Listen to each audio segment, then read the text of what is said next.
Hey guys, it's Mark here with another episode of the Pay-Per-View Wrestling Podcast. Today's episode is regarding the Royal Rumble 2017. What can we expect from Royal Rumble 2017? Well, the Royal Rumble is 1 week away, and like you guys, I'm very, very excited to watch it.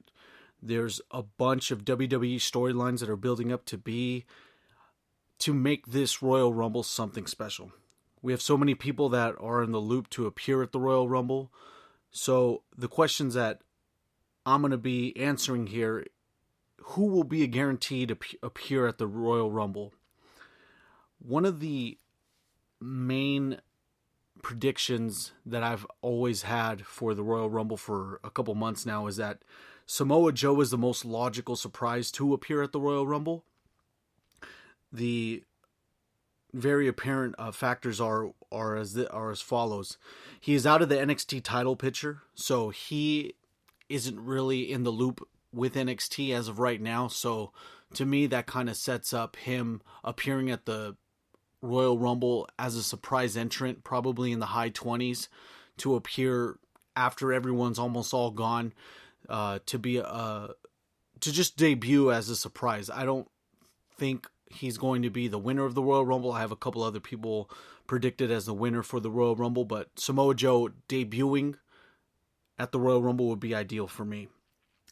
WWE is also not going to miss out on an opportunity to debut Samoa Joe at the Royal Rumble, and then to not have him build up a feud going into WrestleMania. They won't miss out on that type of opportunity.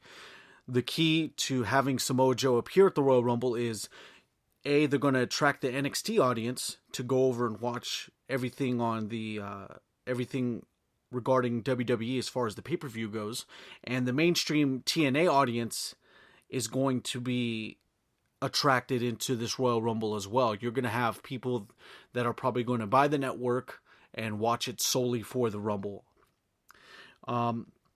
I also have two off-the-cuff predictions, and it all depends on what's going to happen the day before at NXT TakeOver. So, if Bobby Roode wins the NXT title, Shinsuke Nakamura will end up debuting. If Nakamura retains the title, I have Bobby Roode debuting at the Rumble.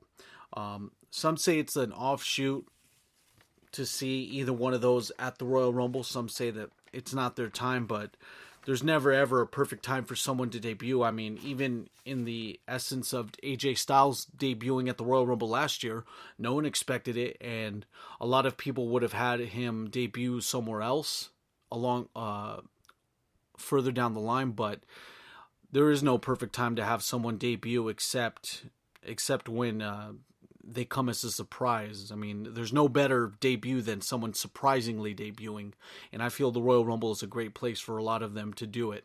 Some don't, but that's them. A large amount of wrestling articles have several wrestlers lined up to win the Royal Rumble. Finn Balor is a pretty safe prediction to come back at the Rumble. At SummerSlam 2016, he won the debut match for the title against Seth Rollins, but the next day he had to let it go because of a torn labrum. His appearance at the UK tournament recently, a couple weeks ago, I feel was a soft debut for him. Nigel McGuinness, one of the commentators, did mention that he did look very, very well, basically complimenting on how good he looks going into the ring, and I believe that that's just a tease to him actually debuting at the Rumble.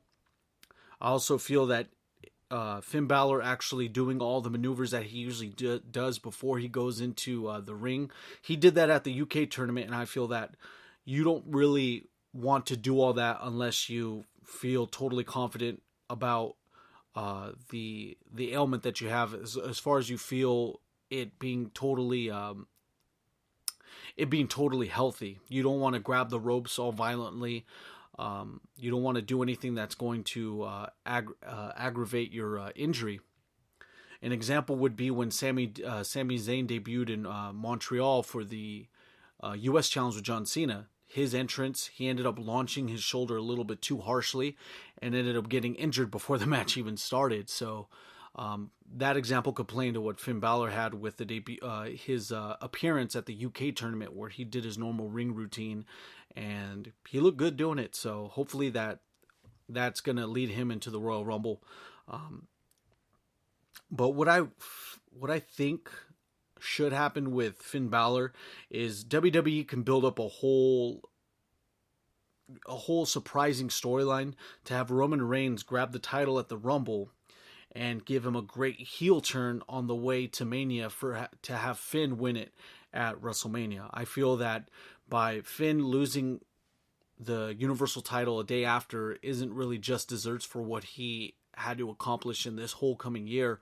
I mean, you figure the 6 or 7 months Finn Balor has been out, that could have been 6 or 7 months of great storylines that they could have already advanced into this Rumble. With Finn Balor being injured, that really changed about 2 or 3 matches in the match card going into WrestleMania this year. A few other quick mentions of potential winners of this Royal Rumble: Braun Strowman, Chris Jericho, John Cena, and The Undertaker. John Cena and The Undertaker can build up a great program to fight AJ Styles at WrestleMania. Chris Jericho can then go on to face Kevin Owens for a great match going into WrestleMania, basically forcefully feuding the two best friends. Braun Strowman can be a big surprise to face Kevin Owens or Roman Reigns at the Royal Rumble. Basically, the big giant either beating Roman Reigns or Roman Reigns taking down the big giant, be the only person to do it, because they have been building Braun Strowman up like that. They have been building him up to be this force to be reckoned with. So, with me, my first solid pick to win the Rumble, I think Finn Balor would be the one to win the Rumble myself, just because I feel that he needs his due as far as not being able to have a successful program once he won the title at SummerSlam 2016. A few other matches in the card: Kevin Owens versus Roman Reigns. I have Roman Reigns beating Kevin Owens just simply because of a good program that I want to see when Finn Balor actually wins the Royal Rumble. I have, and then the next match here, AJ Styles versus John Cena. This match here is going to be one that I feel is going to be a 4 to 5+ star match, simply because if you saw the match that AJ Styles and John Cena had at SummerSlam 2016, you'll know what I mean. It was a great match, and both of these guys are definite showmans in their own respect, each with their own independent movesets, but both can put on a great show. And we've seen that several times before, the other 2 times they've fought before. Then we also have Charlotte versus Bayley. I feel Bayley can upset Charlotte with this, with a victory over Charlotte here. Charlotte's undefeated pay-per-view streak is something that I don't think they should necessarily build on, because it'll prove that the championship isn't going to change hands at a pay-per-view as long as they keep this streak up of her never losing a pay-per-view, never losing the title when it's on a pay-per-view.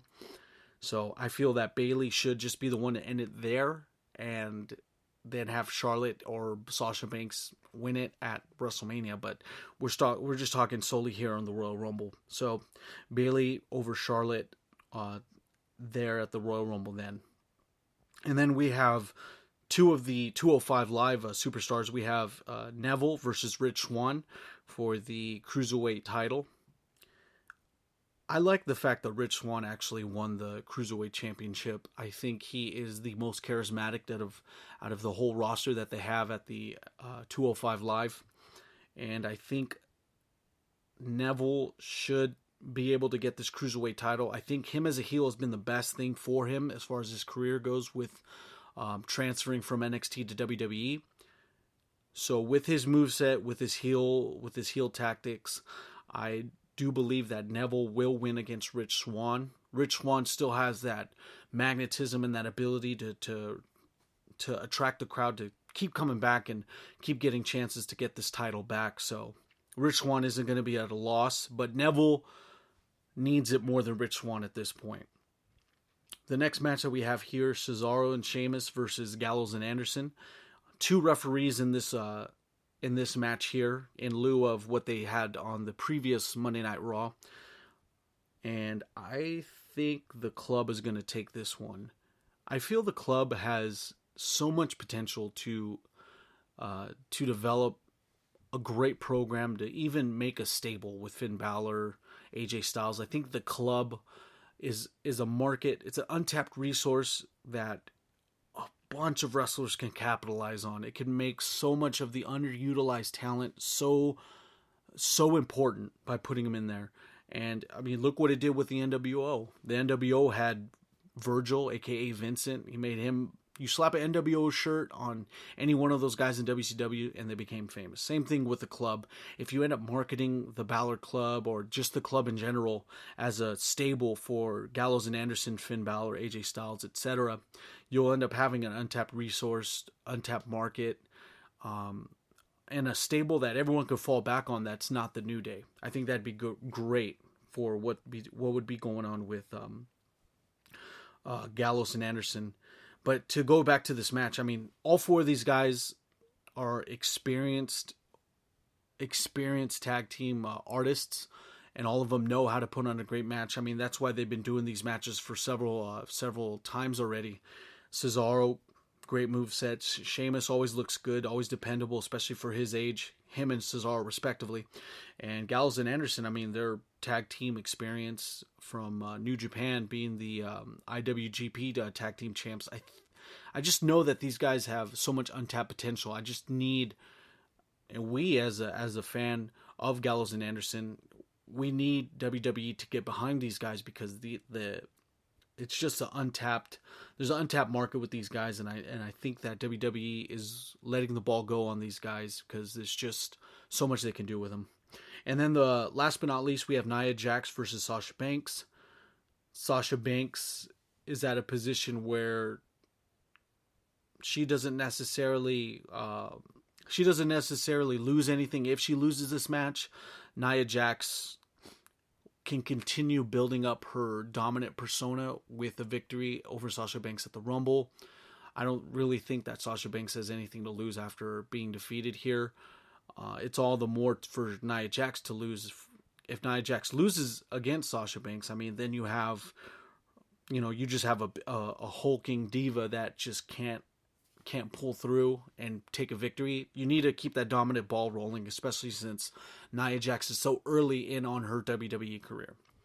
So guys, that was it as far as my Royal Rumble 2017 review and analysis. Before we get into breaking down the matches after Royal Rumble 2017, I'm excited to break it down as well. For my Royal Rumble winner, just a quick recap. I have Finn Balor winning the Royal Rumble. Roman Reigns beating Kevin Owens to then having Roman Reigns and Finn Balor go at it at WrestleMania. I have AJ Styles retaining over John Cena. Charlotte is going to lose to Bayley. Neville is going to beat Rich Swann and grab the Cruiserweight title. Gallows and Anderson, I have predicted to beat the tag team champions for Raw, which is Cesaro and Sheamus. And Nia Jax is going to beat Sasha Banks. And those are my predictions I have here.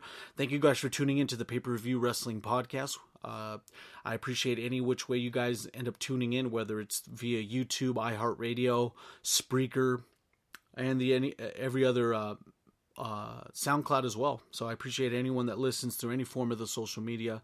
Keep in mind, thanks to my proud sponsors at Game Swappers. Game Swappers buy, sell, and trade, located at 4520 Holt Boulevard, Montclair, California.